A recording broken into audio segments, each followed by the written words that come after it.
Olá, pessoal. Eu sou a Patrícia Villanova e esse é o Conexão Mulher. Hoje nós vamos falar de um tema muito gostoso, sobre alimentação.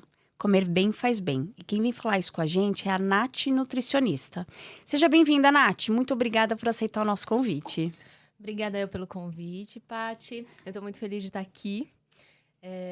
Eu sou nutricionista já há 12 anos.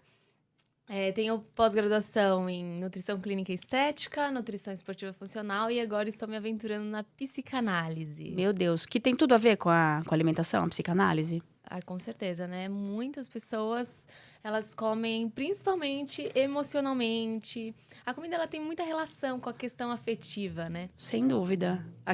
O bolinho de chuva da vovó, né? Aquelas coisas que você remete a outros lugares, né? Sim. Por impulso. Aí, nessa parte da psicanálise, a gente pode estudar a questão do comportamento alimentar? Sim, quais são os gatilhos que promovem certos comportamentos, quais são as repetições de comportamentos que a pessoa tem e por que elas vêm, né? Da onde que vêm esses comportamentos. Isso é fantástico, porque a gente consegue entender por que nós fazemos o que fazemos, né? Na psicanálise dá para a gente observar isso em todos os comportamentos da vida, mas quando a gente direciona para a nutrição, a gente percebe principalmente comportamentos de recompensa, compensação e Prazer, né? busca de prazer. Entendi. Me diz uma coisa.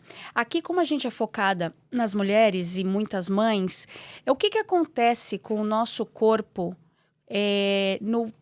quando a gente está grávida e o pós-parto em relação à alimentação? Conta aí pra gente o que você tem pego no consultório e o que acontece no nosso metabolismo.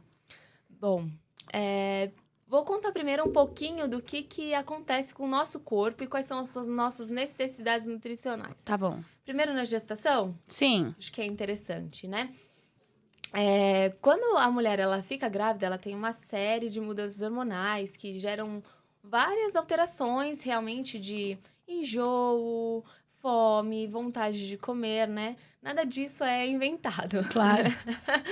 E isso promove alterações de apetite, alterações de necessidades calóricas e tem o famoso ganho de peso, né? Que é muito temido pelas mamães, né? Sim. Eu recebo muitas gravidinhas que chegam falando que elas estão um pouquinho acima do peso e que elas querem perder um pouquinho no começo da gestação para não ganhar tanto peso. E aí, quando você fala assim, um número absoluto, eu acho que no final da gestação você vai chegar mais ou menos com tanto, se a gente for muito bem, a pessoa fica... né? Como que pensa no depois, né? Assustada. Depois como que eu perco tudo isso, né? Geralmente E geralmente as gravidinhas que passam comigo, elas já vêm de um processo de emagrecimento anterior, né? E aí elas pensam que elas vão ganhar tudo de novo para depois perder. Isso é um pouco desesperador para as mamães. Sem dúvida, sem dúvida.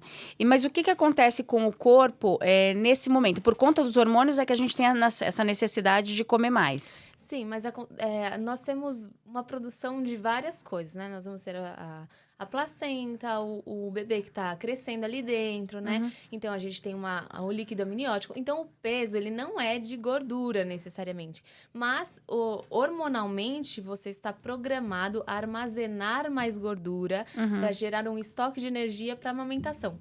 Porque na amamentação, o gasto energético ele é maior. Você precisa de mais calorias, você gasta mais calorias para a produção do leite. Então, você acaba tendo ganho um pouco de gordura também durante a gestação. O ganho de peso, geralmente, acaba sendo um pouco... sendo um pouco de tabu, né? O ganho de peso durante a gravidez. Muita gente fala que é 1 quilo por mês, né? Só que não é bem assim que as coisas funcionam, né? Tá. Porque o ganho de peso maior, ele vem nos últimos 3 meses. Tá. Né? Então, se você pensar... Que o bebê tá pegando peso e tudo mais também, né? Então, se você pensar nos 9 meses e você ganha 10 quilos, por exemplo, é interessante que no primeiro trimestre você ganhe só 1,5, 2. E no segundo trimestre, você vai ganhar uns 2,5, 3. E aí, o ganho de peso maior acaba vindo no final da gestação. Tá, até para você se sentir mais saudável, mais leve, né? Porque carregar a barrigona não é fácil, né? E a prática de atividade física é fundamental, né? Tá. Tem alimentos que são, assim, que de repente a pessoa não come, mas que são essenciais para comer durante a gravidez, para auxiliar alguma coisa ali? Eu não costumo dizer que existem alimentos essenciais, porque tudo dá para substituir e se a pessoa não gosta, dá para suplementar também. Tá. Mas alguns nutrientes que são fundamentais na gestação.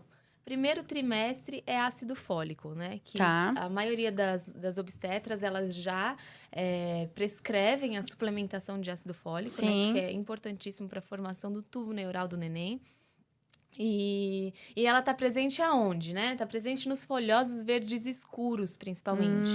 Então, às vezes, o suco verde com couve, acrescentar espinafre nos refogados do almoço e do jantar, né? Rúcula e agrião na salada, acaba sendo positivo nesse aumento do consumo de ácido fólico, né? Tá. No segundo trimestre, um nutriente que a gente pensa bastante é a questão do ferro. Né? Tá.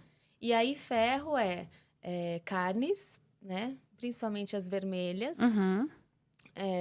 feijões e a gema do ovo, né? Tá. Então, essas são umas fontes bem importantes de ferro. Então, é interessante o consumo maior desses alimentos, principalmente no segundo trimestre. Tá. E durante a gestação inteira, um outro nutriente que é importantíssimo a gente pensar é o ômega 3, né? Já ouviu falar disso? Já? Opa! Tem muitas mamães que nem sabem, né? Não, super. Mas a maioria agora dos suplementos para gestante, os polivitamínicos, eles já têm ômega 3 na própria composição do suplemento.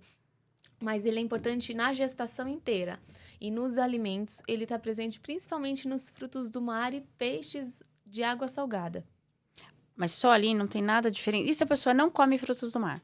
Aí é melhor suplementar. Suplementar. Agora, tem uma pessoa que natureba total, não gosta de tomar nada ali, nenhum remédio, embora não seja remédio, é uma suplementação, não topa esse negócio de suplementação, ela consegue segurar esse ferro, esse ácido fólico só na alimentação?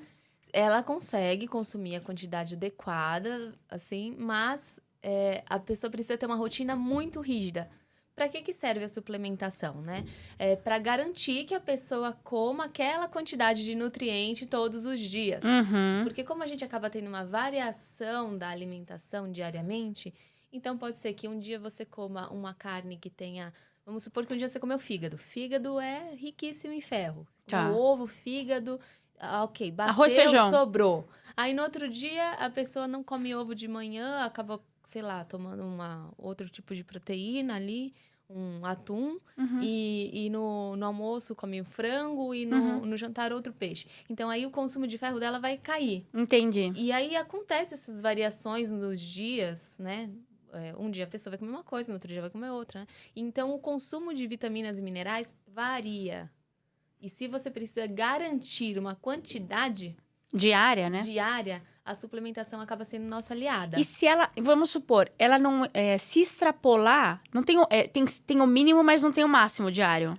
Algumas vitaminas minerais têm o máximo. Mas geralmente elas são muito, muito elevadas, assim. Entendi. Porque senão a pessoa toma suplementação e ainda come muita proteína, né? E aí acaba ficando muito, mas não tem problema. Não tem problema porque geralmente essas vitaminas minerais a gente chama de UL, né? Que é o upper level. Elas são muito, muito, assim, acima do que talvez a gente consumiria durante um dia se você comesse muito. Entendeu? Tá. Agora, nasceu o bebê, tá? Pós-parto, loucura aquilo. O que é bom a mulher fazer na alimentação para garantir algumas coisas? Sei lá, se dá para evitar a queda de cabelo, que isso acontece com frequência, para ela acelerar a perda de peso, né? Para que ela consiga ficar mais saudável para passar pela amamentação de uma maneira bacana. Bom, pós-parto, né? Pelo menos para mim, gente, eu fiquei com muito problema de intestino por conta de consumo de água. Tá. Né? Então, consumo de água é um negócio que você tem que... Até lembrou de tomar água. Até lembrei, Consumo de água é um negócio que você tem que monitorar muito quando você amamenta. Tem que tomar muita, Tem né? que tomar muita água, porque senão o intestino para. Né? O intestino acaba ficando muito ressecado. E se você não tem um consumo adequado de fibras... E assim, uma coisa que acontece, é natural. O bebê nasce, a mãe esquece dela mesma. Esquece que tem vida, né? Esquece dela mesma, pensa só no bebê, né? Algumas mãezinhas eu ainda percebo que elas prestam atenção ainda na alimentação delas, mais ainda por causa da amamentação pro bebê. Não é nem por Eu causa tenho que delas. comer isso por conta dele, não porque eu preciso me alimentar bem, né? Exato. Então, eu percebo muito isso. E, assim, as mãezinhas acabam perdendo o foco delas mesmas ali, né? E a alimentação acaba sendo muito importante para trazer a pessoa para si mesma, para ela pensar nela, Na no vitalidade autocuidado, dela. né? Não só no cuidado com o outro, mas no autocuidado também. E aí, assim, acontece de tudo, né? Cada mãezinha... É de um jeito, Acontece de tudo. Tem mãezinha que fica desesperada com o peso. Tem mãezinha que perde o foco do peso totalmente, pensa só no bebê. Dane-se, só quero saber do bebê. Lá na frente eu cuido do prejuízo. Exato. Tem mãezinha que perde o foco da carreira. Tem de tudo, né? E o que a alimentação ela pode fazer com uma mãezinha nesse sentido? A alimentação, quando a mãe olha para a alimentação dela mesma, ela olha para si, né? Então, ela cuida dela também, né? Porque quando a gente quando a gente cuida da nossa alimentação, quando a gente se preocupa com o nosso corpo, com a nossa saúde, nós estamos lembrando da gente, nós temos autocuidado, Nos fortalecendo, nos né? fortalecendo. Não só o corpo, mas nos fortalecendo psicologicamente. Sim. Nos fortalecendo como pessoa, como essência também. E a alimentação acaba sendo um passo muito importante nisso. Né? A alimentação e atividade física também, que é outra ajudar coisa na perda. que Abrir mão, se abandona né? ali, Abrir mão. né? Você sabe que quando a eu tenho uma filha de 8 anos, quando ela tava, sei lá, com 1 ano mais ou menos, eu engordei 11 quilos na minha gestação. Quando ela tava com 1 ano, eu fui numa nutricionista, né? Eu tava acima do meu peso, não era um absurdo, mas eu não tava me sentindo confortável. A nutricionista, ela não teve tato nenhum comigo. Eu saí do consultório querendo me jogar embaixo do primeiro carro. Nossa. Sério. Ela virou e falou assim, nossa, só porque você engravidou, você precisa embagulhar desse jeito? Ela falou assim. Embagulhar? Embagulhar. Nossa. Ela usou esse termo comigo. Posso fazer uma pergunta? Ah. Essa nutricionista era mãe? Então, não sei. Não, porque assim, quando abriu a porta, era uma loira, alta, Barbie. Falei, ixi, Maria. Né? Então, ela falou aquilo, eu acho que sem propriedade de saber o que eu tava buscando, o que eu tava passando. E eu acho que tem que também ter no profissional que tá do outro lado essa sensibilidade, né? Assim, isso é uma coisa que eu comecei a observar já há muito tempo, porque isso é meio que da minha natureza, mas existe muitas profissionais com falta de empatia. Total. Que não olham a pessoa com a singularidade dela, com aquilo que ela tá vivendo, né? E eu acho que isso é uma coisa fundamental na nossa profissão, sabe? Porque o comer não é... É lógico que para algumas pessoas mas para a maioria das pessoas, o comer não é uma coisa de nutrir, né? Porque só nutrir, né? Se fosse só nutrir o corpo, a gente podia comer só cápsula, suplemento. Mas a gente não quer. A gente quer comer... Que comer é bom, né? Aquele brownie com sorvete em cima. Ou aquele belo churrasco, né? Aquele pratão de macarrão, né? Que comer é bom demais. Então, e assim, algumas pessoas não entendem que isso faz parte, né? E a pessoa, ela tem a singularidade dela ao momento que você estava vivendo. Eu saí de lá arrasada. Mas sabe que é arrasada? Eu falei, meu Deus do céu, o que eu vim fazer aqui? E eu tava me sentindo um verdadeiro bagulho, né? Depois que ela falou, precisava embagulhar desse jeito. Foi exatamente isso. Eu nunca mais vou esquecer. Primeiro que quando você se decidiu ir para nutricionista por causa disso, é porque você já não estava se sentindo bem. Exato. Com o seu corpo. Sim. E ela ainda faz isso, gente. Essa eu fiquei... chocada, né? Depois eu te passo o nome da Nutri. Pra você passar longe, pra você falar pras pessoas, não vão nesse lugar e tal. Então tá. Aí, chegou a parte que a criança, o bebê, vai passar a ser introduzido alimentos pro bebê. Outra preocupação, né? outra preocupação. E é um outro momento que eu percebo que é um erro fatal, na minha opinião, né? É separar o que é alimento da família e o que é alimento do bebê, né? Na introdução alimentar, né, existem algumas vertentes, né, de introdução alimentar. Uma mais tradicional, tem uma outra que se chama BLW, não sei se você já ouviu falar. Não. É que existem várias vertentes de desenvolvimento, né? Tá E bom. aí a nutrição, ela acabou indo para uma delas, que é a BLW, que é uma forma de introdução alimentar diferente, na qual a criança que se interage com o alimento. Então, você coloca lá o alimento, não faz papinha nem nada, é o alimento mesmo, e a criança, ela come sozinha, com a mão, com tá. Não sabia que tinha esse nome, mas eu sabia o que era. Mas desde muito novinho? Porque bebezinho Desde que começou a sentar e começou a introdução alimentar, a criança pega a própria comida e tal. É uma outra metodologia. Eu, particularmente, gosto de uma coisa meio mista. Tá bom. Porque eu fico com medo, né? Assim, eu como mãe, né? Claro. Eu fico com medo também de que a criança ela não consiga consumir o aporte calórico que ela precisa. Porque é uma dificuldade para a criança ali pegar a comida sozinha, colocar na boca. Tá certo que a teoria fala que a criança ela vai parar quando ela estiver saciada, né?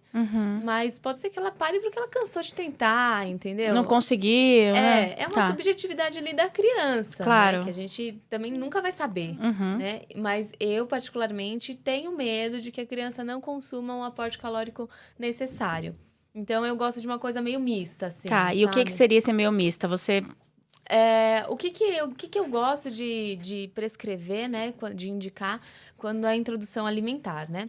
Geralmente é o pediatra que acaba assumindo essa parte. Eu tenho bem pouca gente que me pergunta. Geralmente são as mães mesmo que passam comigo, que elas pedem as dicas para as crianças. Fazer a mesma alimentação da família. Tá bom. Né? Porque a alimentação da família, vamos combinar, já tem que ser com pouco sódio, já tem que ser com pouco... gordura. Né? Então, a alimentação das pessoas, em geral, já deveriam ser assim. Sim. Né? Sim. E a única coisa é que a alimentação da criança ela tem que ser um pouco menos condimentada. E tem algumas coisas que a criança não pode, né? Tipo mel, né? Algumas coisas, peixe, por exemplo, que é super alergênico. É interessante apresentar para a criança um pouco mais para frente. Tá. Né? Mas em geral, pegar essa mesma alimentação e deixá-la numa consistência mais abrandada para a criança.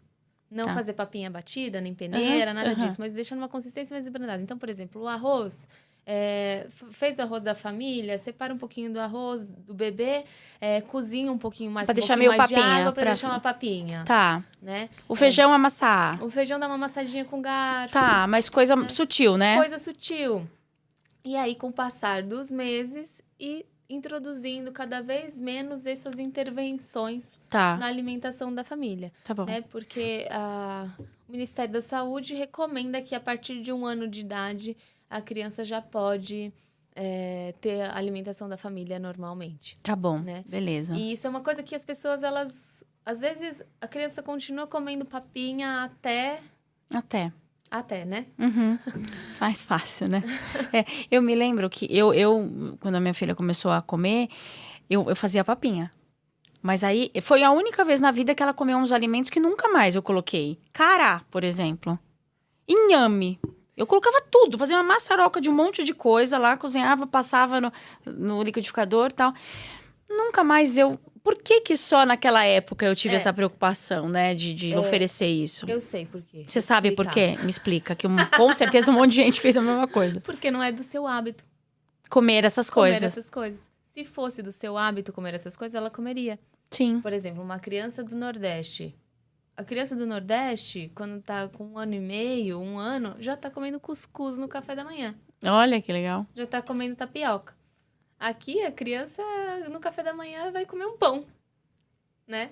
E aí, se você se preocupou em fazer um purê de cará ali na papinha dela quando ela tinha 6 meses de idade, se isso não é do seu hábito... Não vai, né? Não vai pra frente. A não ser que você queira introduzir isso no seu hábito. Porque o hábito da criança é um reflexo do hábito da família. Tá bom. Isso é uma certeza. Tanto é que quando aparecem algumas crianças com Hoje em dia tem, né? Colesterol alto, Sim, excesso sim. de peso, né? Mas aí já são crianças um pouquinho mais velhas, tipo uns Tá 4, refletindo 5 exatamente o anos. problema de dentro de casa, né? O que é os hábitos Os alimentares. hábitos da família. Aham. Tem crianças que têm... Assim, o que eu gosto aqui? De usar coisas que a gente vive pra gente discutir, né? Então, por isso que eu falo muito da minha filha. Mães, né? Não vai ser diferente. A Natália, ela tem... Eu falo que ela tem um paladar adulto. Porque, por exemplo, ela não é fã de doce, ela não gosta de chocolate. Ela só toma o Toddy. O chocolate no Toddy, mas ela pegar um pedaço de chocolate, ela não gosta. Ela não gosta de hambúrguer. Ela não gosta de batata frita. Eu amo essas coisas, né? E aí, essa semana, por exemplo, filha, nós vamos pedir uma pizza. Qual o sabor que você quer? Mamãe, eu quero comida.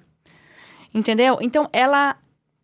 Talvez mais saudável? Talvez, né? Talvez, não sei. Mas ela prefere... Se eu for oferecer para ela um doce, alguma coisa, ela vai preferir comer um palmito, por exemplo. Um tomate. Às vezes ela pede para mandar tomatinho na lancheira. Tem crianças que têm esse hábito mais apurado de ir mais para um lado do que para o outro? Eu acho que é muito subjetivo da criança.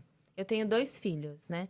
Eu tenho um menino de 6, que é o Nicolas, e a Larissa, que tem 4, né? Os 2 estão ali no mesmo ambiente. Os 2 A mesma coisa, a mesma né? coisa. Só que, assim, a minha filha ama legumes e salada. O meu filho detesta. Não pode ver um verde, né? Aí, assim, o que eu faço pra contornar isso? Eu pego o que ele gosta. Ele gosta de tomate. Então, sempre tem tomate. Então, Tá. para que ele consuma algum tipo de salada ali naquela refeição, Uhum. né? Mas ela come tudo que eu como. E eu faço um pratão de salada ali. Aí ela olha fazendo pratão de salada e assim... Ele também olha. Ele também olha e ele gera repúdio e ela gera apetite. E também não é saudável a gente querer que a criança coma de tudo, né? Tem as coisas que ela não vai gostar mesmo, né? E obrigar também não é legal, né? Esses dias eu recebi uma pergunta no Instagram que foi bem interessante. Era uma mãezinha que perguntou assim: como fazer para minha filha desgostar de doce? Desgostar. Desgostar de doce porque ela quer comer muito mesmo quando não foi combinado, né? Então, eu entendi que ela fazia combinado dos horários que ela podia comer doce, sabe? E eu acho que isso é um pouco prejudicial, porque gera uma ansiedade na criança para chegar a esse horário dela comer o que ela quer. Né? Aí quando ela vai comer o que ela quer, ela come muito. Ou às vezes não come muito porque a mãe não deixa, mas isso vai gerar um reflexo lá no futuro, né? Quando a criança for adulta, pode gerar um comportamento repetido, aquilo que eu tava falando no começo. Pode gerar um comportamento repetido de... eu preciso me segurar porque não é saudável, eu não posso comer todos os dias e não sei o quê. E aí, preciso me segurar, mas tal data eu vou me permitir porque tem um evento social X. Aí gera uma ansiedade para ela comer o que ela quer ali, e aí quando chegar na hora ela vai comer. E aí ela vai se acabar com aquilo, porque não vai ter mais a pressão da mãe, falando da quantidade, etc. E isso pode gerar uma angústia nela no futuro, entendeu? Eu acredito que tem que ser assim o mais leve possível. E temos que entender que o que tem em casa reflete no que a criança vai comer. O que tem em casa reflete no que a gente vai comer. Se tem guloseimas, você vai buscar no intervalinho ali guloseimas. Agora, se não tem, você vai pegar, sei lá, uma cenourinha, uma fruta, um iogurte, né? Alguma coisa assim. Né? É o que tem. Aí você tem que pensar em você mesmo, como mulher, como uma pessoa autônoma. O que tem consciência. O que você compra pra você, né? É o que a criança vai comer. Você vai comprar coisas diferentes pra criança. Eu compro algumas coisinhas que eles gostam porque a gente faz isso, gente. É normal. É o gosto da infância, né? Mas não é aquela coisa de prioridade. Claro. Né?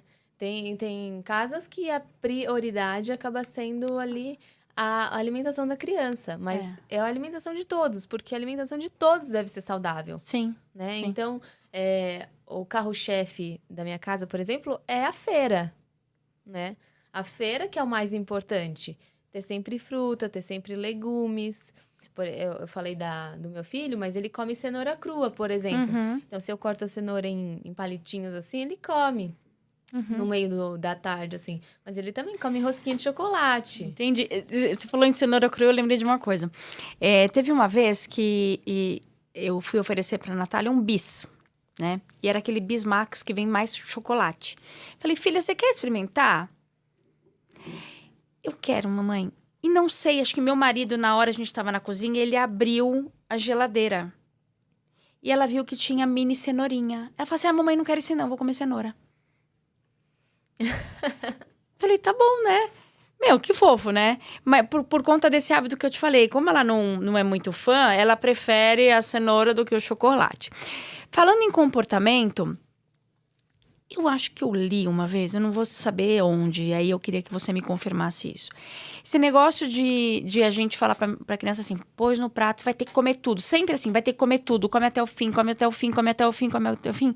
Isso lá na frente pode desencadear alguma coisa de, vamos supor, quando ela pegar um pacote de bolacha recheada, ela vai falar assim, eu preciso comer tudo. Então ela não vai comer só um, ela vai comer tudo.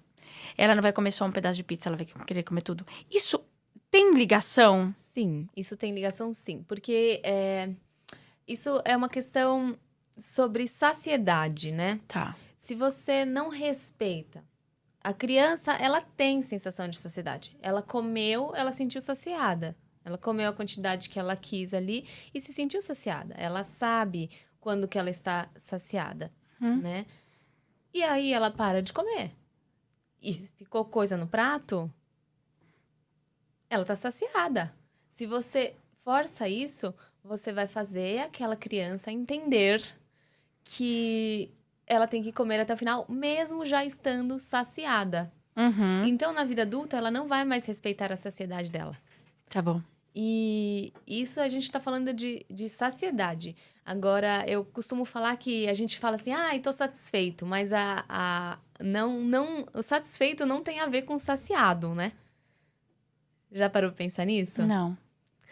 Quando você tá satisfeito com a experiência do comer. Tá. E tá quando bom. você está saciado, é porque o seu corpo já está saciado. Não preciso mais daquilo. Não preciso mais. Tá. Então, vamos supor que você foi num churrasco e aí você acabou comendo ali e tal. Você já está saciada. Só que você não está satisfeita ainda, porque tá muito gostoso. Então, você quer comer mais, porque você ainda não está satisfeita com aquilo que você comeu. Nossa, é diferente. É difícil, né, essa assimilação. É difícil, a gente não pensa sobre isso, né? Mas faz toda a diferença. Às vezes, você pode ficar satisfeito sem estar saciado. Mas aí o ideal é que você coma até estar saciado. Depende. Se você tá buscando emagrecimento, você precisa de um déficit calórico, não. Tá. Mas enfim, vamos supor que você tá com vontade de comer um brigadeiro. Sempre. Eu tô com vontade de comer um brigadeiro, pra te falar a verdade. Enfim, você pode pegar o brigadeiro, colocar ele na boca em 2 mordidas e comer ele em 1 minuto. Menos. E não ficar satisfeita e muito menos saciada. E provavelmente você pegará outro, né? Tá. Ou você pode pegar o brigadeiro, morder uma mordida pequena, sentir o cheiro dele, sentir a experiência dele na sua boca, a cremosidade, sentir toda a experiência que aquele brigadeiro Aí você remete ao mindfulness, né? Aí você traz o Exato. mindfulness ali naquele brigadeiro. Exato. Existe uma linha também da nutrição que se chama Mindful Eating. Ah, tem também, né? Tem. A minha primeira aula do mindfulness, a professora falou, tragam pra primeira aula um pedaço de chocolate. Ela falou exatamente isso pra fazer isso daí que você tá falando. Morde pequeno, E me conta, sente. como foi sua experiência? Foi incrível. Você conseguiu ficar satisfeita com um pedacinho desse tamanho, Total. né? Coisas que você não você põe, assim, pra comer, é muito rápido e você não curte aquilo, né? Então, acaba não fazendo sentido. Ainda mais se é uma coisa, assim, que... Um doce, alguma coisa que não é pra te nutrir. Uma coisa que você come só porque é gostoso. Você tá comendo aquilo só por prazer. Faz sentido você comer de uma forma que não te traz satisfação? É verdade. Então, assim, quando você pensa na criança, né? tudo isso que ela tá vivendo, todas essas coisas, e muitas vezes a gente, como pais, a gente faz sem a reflexão, né? A gente faz Sem automático, perceber, né? porque é o que a gente viveu, né? Aquilo, come tudo, só vai sair da mesa quando terminar de comer. Né? É uma coisa que nós vivemos, né? E por quê? Não sei por quê. Aí depende da história dos nossos pais também. Claro. Vai que os nossos pais não tinham Não tinha o que comer. E aí eles fazem Tem tanta gente questão... passando fome, você tem que respeitar, Exato. né? Então, assim, é uma coisa que vai passando, assim. Então, muitas vezes a gente faz isso sem a consciência. Mas esse tipo de comportamento, ele vai refletir nas escolhas alimentares Sempre. do resto da vida. Do resto da vida. Tá. E esses distúrbios alimentares que a gente vê, anorexia, bulimia, de onde sai isso, esses tipos de gatilho que levam a esse tipo de comportamento? Aí a gente já entra num ponto um pouquinho mais complexo aqui. Mas, geralmente, né, essas coisas, elas vêm de algum deslocamento, de alguma situação pessoal que vai para a alimentação, né? Então, por exemplo, a criança quer chamar a atenção da mãe porque ela busca o afeto da mãe. E ela não tem. E ela não tem o afeto da mãe que ela gostaria, tal. E aí ela começa a ter comportamentos alimentares nesse sentido. Pra ir chamar atenção de fato. Pra ir chamar atenção de fato. Ou ela não se sente aceita pelo grupo e não sei o quê. E aí ela começa a tentar entender o que faria com que ela fosse querida, porque é inato do ser humano, né? Todas as pessoas buscar aceitação, buscar o amor do outro, né? Isso é uma coisa inata. E aí esses transtornos alimentares, eles acabam vindo desse tipo de desse situação. tipo de situação. E aí se prolonga, né? Tem vezes que a pessoa consegue ali detectar e fazer um tratamento e parar com aquele comportamento. E tem situações que não, né? Que vai pra vida, né? E é complicado, né? Porque essas coisas, elas acabam sendo carregadas aí, né? Pro resto da vida. Sem dúvida. Compulsão alimentar, por exemplo. É um negócio que, se a pessoa tem, ela meio que convive pro resto da vida. Tentando monitorar os gatilhos, essas coisas, né? Agora, me diz uma coisa. Pensando na nutrição na escola, as crianças que almoçam na escola, fazem as refeições na escola. Sempre a escola tem que ter um nutricionista responsável por aquele cardápio. É assim que funciona? A minha filha almoça na escola. Eu sei qual é o cardápio. E todos os dias, oi filha, tudo bem? O que você almoçou hoje? Essa é a pergunta que eu faço. Essa é a pergunta que eu faço. E tem dia que eu não faço e lembro de fazer mais tarde. Ela, nossa, só perguntou agora. Ela já acostumou com aquilo. Então, ela sempre, comi arroz, feijão, carninha. Arroz, feijão, Eu vejo que ela não diversifica muito, mas a própria escola fala assim, você não pode pegar só arroz, você tem que pegar arroz e feijão. Entendeu? Você tem que pegar uma salada. Você tem que pegar... Daí ela pega o tomate, que é o que ela gosta, tal. Tem essa preocupação mesmo de ter um cardápio que seja equilibrado, que seja... Porque o fato de ter não quer dizer que a criança vai comer, né? É assim... eu já assessorei escola, né? De educação infantil, principalmente. E assim... Hoje em dia, eu percebo que as escolas, elas têm pegado empresas já de nutrição para fazer esse tipo de serviço. Mas, em geral, né? Qualquer serviço de alimentação, ela tem, assim, uma base de alimentação saudável que é legal, né? Que existe legislação para isso. Tá bom.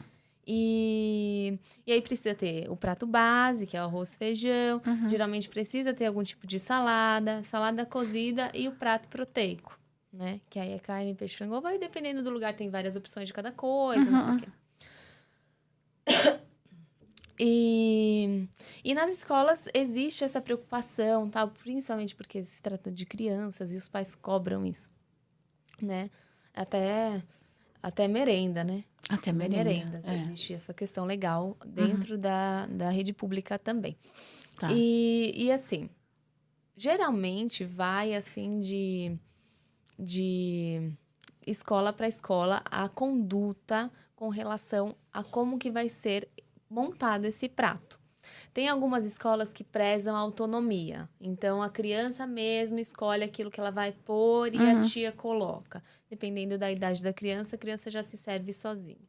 Tem escola que já faz o prato montado. E aí a criança come o que ela quer e deixa o resto no prato. Geralmente, em escola, não se força nada, né? Então, assim, se orienta, né? Ah, é interessante você comer, porque faz bem, não sei o que, não sei o que lá. Tem até algumas professoras que falam isso e eu nem acho muito certo. Ai, come porque a mamãe vai ficar feliz. Isso aí eu não acho muito legal porque condiciona a criança a fazer as coisas pelo só outro, pra mamãe ficar feliz sempre. Né? Então, aí condiciona a criança todos os movimentos que ela for dar a fazer, não por ela, mas pra ver a mamãe feliz. E isso não é um autocuidado, né? Exato. E isso é uma coisa também, comportamento, né? Você acha, não sei, né? Pensando aqui, se as crianças tivessem desde cedo na escola aula de nutrição, que não fosse esse nome, que fosse outro nome, elas não teriam uma relação diferente com a própria alimentação, com a comida? Eu acredito nisso piamente, né? Tanto é que em uma das escolas que eu assessorei, eu dava aula de educação nutricional. Educação nutricional. E era uma vez na semana que eu dava aula para as turmas. Eu acho que era de 2 a 5 anos que eu dava. E aí era separado em 2 turmas e eu fazia projeto no ano, né? Então, era bem legal, porque a gente montava as pirâmides, a gente discutia quais alimentos que eram fontes do quê. E aí, eu já não falo nomes, né? Carboidrato, Não, por exemplo, o carboidrato ele é um nutriente que principalmente dá energia. Então, os alimentos que são fontes de carboidrato, aqueles que ficam na base da pirâmide, que falam assim, aqui é aqueles alimentos que a gente tem que comer bastante, porque eles dão energia. Pra brincar muito, né? Pra brincar, pra conseguir ter energia, pra aprender. Pra lúdico, você trazia? Exato. Aí, sei lá, frutas dão energia e também deixam a gente saudável, porque tem as vitaminas e minerais, né? Então, eles deixam a gente saudável, cabelo forte, evita a doença, né? E aí, salada é importante porque evita doença, deixa a gente saudável, não sei o quê. E aí, eu fazia sempre assim, recortar os alimentos para colar na pirâmide. Se a gente estava trabalhando, por exemplo, cereais, a gente fazia, sei lá, colarzinho de macarrão. Legal. Ou alguma culinária ali que era fácil, de cereal, né? Mas que era de cereal. Então, por exemplo, estava trabalhando cereais. Então, eu explicava sempre, os cereais, eles dão energia para correr e tal. Aí, fazia uma brincadeira que eles comiam, sei lá, pão. E aí, depois tinha que fazer uma brincadeira de correr. Super legal. Então, assim... Mas é um trabalho que não é valorizado, né? Pelas escolas e tal. Não é essencial, digamos assim. Não é essencial. Uma pena, né? Eu acho que é uma pena. Isso devia entrar no currículo da grade escolar, né? Sem dúvida. Ô, Nath, infelizmente a gente tá chegando no final. Uma pena, porque dá para falar tanta coisa aqui, né? De alimentação, de nutrição. Eu queria... Tá chegando o final do ano também, e a gente normalmente enfia o pé na jaca, né? Sim. Que dica, mas não só pensando nisso, mas pensando num recado para as mamães e para todo mundo que está assistindo a gente, o que você acha que você pode deixar de mensagem da nossa relação com o alimento? Bom, independente se é mamãe ou se é mulher ou se não é mulher também, eu acho que isso serve para todas as pessoas do mundo. A alimentação, ela faz parte da vida e nós temos que viver a vida, né? A gente tem que viver da melhor forma possível e a gente não pode ser escravo de uma alimentação saudável, né? Nós temos alimentos que nós comemos exclusivamente por prazer e nós devemos nos permitir sentir esse prazer que nós queremos. Porém, nós temos que ter a consciência e buscar a satisfação naquilo que a gente come somente por prazer. Então, fazer mindful eating, né? E uma série de comportamentos mesmo para ajudar e comer devagar. Procurar sentir quais sensações que esses alimentos promovem dentro da gente, né? E várias orientações. Hoje mesmo eu vou fazer uma live no meu Instagram sobre... legal. Eu quero que você fale assim, seu Instagram, como que as pessoas entram em contato com você, como que faz? Ela ali, ó. Então deixa eu só fazer um parênteses. Eu tenho um concurso no Hotmart agora, que eu vou lançar agora, que é Coma Sem Culpa nas festas de fim de ano. Tem tudo legal. a ver com isso que você falou. Tudo a ver. Que é... Aí eu acho que são 8 módulos. Tá. Falando sobre situações de ceia de Natal. E aí eu falo assim... Réveillon. Happy hour, confraternização. Eu falo um pouco sobre quais condutas Que específicas legal. em cada uma dessas ocasiões. Tá. Mas fala o seu Instagram. Tá. Calma aí. Vamos lá. A gente tá acabando e a gente precisa que você fale seu Instagram para as pessoas te acharem, senão elas não vão te achar. Bom, eu sou Nath.nutricionista no Instagram.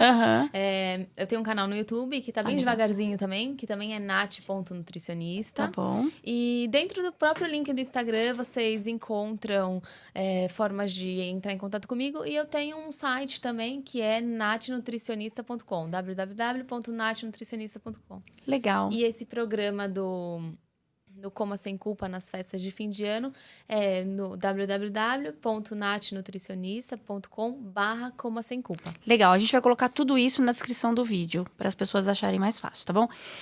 Falando em comida, eu vou te dar... o nosso patrocinador, Alfa Artesanal, ele manda aqui pra gente, para nossas convidadas, empanadas. São muito deliciosas. E eu queria que você comesse isso com a sua família. Delícia. Num momento bem aconchegante, tá bom? Fazendo mindful eating, tá bom? Pode deixar. Nath, obrigada. Muito obrigada, prazer te conhecer e parabéns pelo seu trabalho. Muito obrigada por ter me convidado. Eu adorei participar do programa.